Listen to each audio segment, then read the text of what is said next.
Now we're going to get into valuations, how to value a company and the various factors. What makes a company exciting, or interesting, or you want to potentially invest in it. So the part one, the first thing, these don't necessarily go in order. Um, you could look at these other parts, locations, for instance, or so this is location. The balance sheet, stuff like that. Management could come before properties. I just label it one. Okay, so the size of the properties I have here, bigger the better. And the reason why is because if you have a big property, there's more potential for exploration on that property. Um, I There's really no downside to having 100,000 acres versus 10,000 acres. In my opinion, I don't see the downside. So that's why I say the bigger the better. Um, and if it's a small property, that becomes problematic for me. So I don't really want to see anything that's like 500 hectares or less. Um, you know, 500 hectares isn't terrible, but I don't really like to see 500. If it's an underground mine and it's on, 100 hectares or 500 hectares, it's not necessarily terrible. But if it's a surface mine and it's 500 hectares, I don't really like it. So I like to see at least 1,000 hectares. And once it gets to 3,000 or 5,000, I'm much more comfortable. So anything that's under 1,000 just kind of makes me kind of nervous, because there's just not going to be a lot of exploration potential per se. Size of the resources, I have this on a separate slide. Location. Location is always critical, of course. It's one of the first things you look at. Ideally, I prefer companies in Canada or Australia. And then after that, the risk starts to go up. Because the reasons why I say that is because Canada and Australia, they treat their miners kind of like the US treats their farmers. They kind of take care of them. And it's not across the board. There's always going to be certain locations that can be problematic politically. They don't get a free pass everywhere. But on the whole, it's kind of a national industry in those two countries. So political risk is always one of the most important reasons why you look at location. It's becoming more and more of a political hot potato in just about any country. Um, Mine.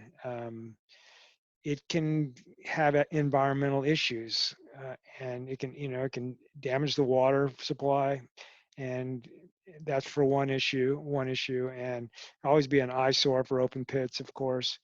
And those are kind of the two main ones: is environmental, and ecological. Those are the big political risk. And the other political risk is national ownership. So you have countries, and this is a big risk in Mexico, for instance, where Mexico owns so much silver, and most of it is owned by foreigners. So it's like, wait a minute, that country is going to they're either going to in the future, they're either going to raise the taxes or potentially nationalize some mines, or all the mines. I mean, the one thing that we've seen is countries, they will nationalize only a few mines. They won't nationalize all of them. But over time, they're probably going to nationalize them all. And so that becomes, that's the other part of political risk. Infrastructure. So you always want to find a mine that's either well, ideally you want to find a mine that's in an existing mining district.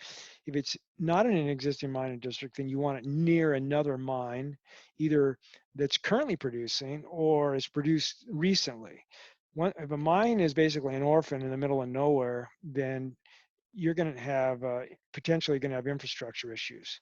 But if a mine's already existed there, then those infrastructures have been somewhat tackled in the past, especially if it's a mining district. Like these mining districts in Canada are just so ideal because the infrastructure is just, really, really good. And there's so much mining in, for instance, Mexico. They generally have good infrastructures about anywhere in that country. Mining friendly, this is becoming more rare, if you will, for countries to be mining friendly. So it's becoming tougher and tougher to find, and mining friendly is changing all the time now. It's like you think a country is mining friendly, and the next thing you know, something in a negative manner is happening. So this term is becoming less and less applicable across the board. Nearby mine. This is where I mentioned the infrastructure. You want to find mines that are uh, near other mines. Local issues. Local issues is basically political issues that have happened in the past. For instance, we've had pl- uh, a lot of protest, and so you can know if you're um, investing in a company that the property that has a there's been protests nearby, then that could come over into your property as well. What kind of political issues have occurred in that area? So that's something you need to do some research on. Okay, cost. That's going to be a separate slide. Recovery rate. Um, so I have here 50% is low and 95% is high. So I really don't want, this. Talking about properties, but this goes into deposits as well. But part of the part of this is kind of the ore on the property. Um, so I really don't like to see recovery rates below 50, and 50 kind of doesn't really give me a real good feeling. I prefer recovery rates of at least 80%, and 95% is fantastic. 90% is fantastic. Um, once you get below 80, it kind of starts to get into the marginal because it starts to impact how much gold or silver is going to be recovered. And so you want to always look at the recovery rates. And so anything below 70 is basically gets into the low. So 50 to 70 is kind of low.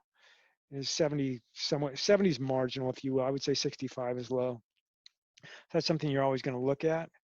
And every mine's going to have its own recovery rate, and recovery rate's always going to be told. They're always going to tell you what it is.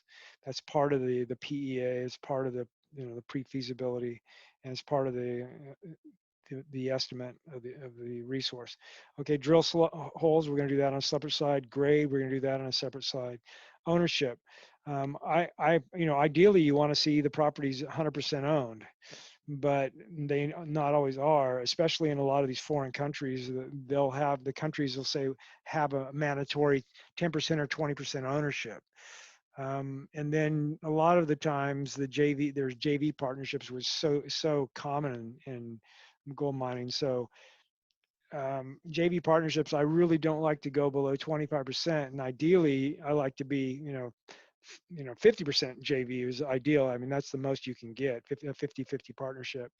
But 30 or 40 is good, but you see a lot of 25, 20, 25, and 30s is common with these with the project generators. That's how much they'll keep. And then insider ownership.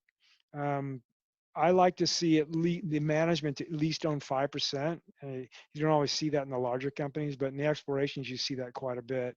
So if you have like the CEO's 5%, the board, and if it's a combined more than 10%, that's really good, because then they have skin in the game, and then they kind of think twice about how much they're going to dilute, because every time they dilute, their ownership drops unless they buy in.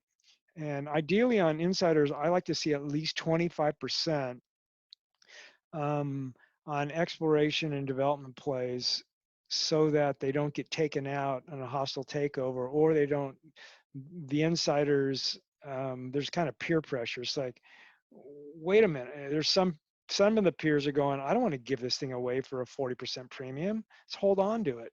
So the more insiders you have, the more likely it is that they're not going to sell, early, if you will. They're going to talk about it. What is this thing really worth? So if you have insiders that are below 20%, it becomes very likely that these companies, the developers and the exploration companies tend to get taken out once they discover something. Once their companies are really cheap, um, very undervalued. Exploration potential. So you want the properties you want to see, what type of um, drill potential do they have? What is the pipeline? What are they telling you? How, a lot of times, like, they'll have surface samples of a historical drilling. You want to know, exactly what is the potential of this company. I mean, that's really what gives you a lot of excitement. It's like, because the companies are not valued on what they currently have. Um, well, that's all they're valued on, the goal that they currently have shown you, but they're not getting valued on potential. So if you can see the potential, then you can see how undervalued they are. Mine life, mine life is really important, because once a company, um, their mine life, if they're a producer, and even if they're a developer and all they can show is a short mine life, no one's going to be really, the value is going to get hurt. So what is short and long? Um, in my opinion, you really want everything about 8 years or longer. And ideally, I like to see 10 plus. So 8 is marginal. Anything less than 8 is short. So if you go to 7 and less, that's kind of short term. And 7 or less is okay as long as you have exploration potential. But if you have like a 7 or less and there's no exploration potential, and that mine's going to get shut down, the closer it gets to shut down, the more it's going to get impact that share price. So ideally, you want to see all the mines more than 10 years. Um, More than 8 is, that's okay. It's kind of marginal. But once it drops, you got to realize that if they're at 8 and it goes to 7, it goes to 6, it goes to 5, at a certain point that stock's going to get hit. So be aware of that. So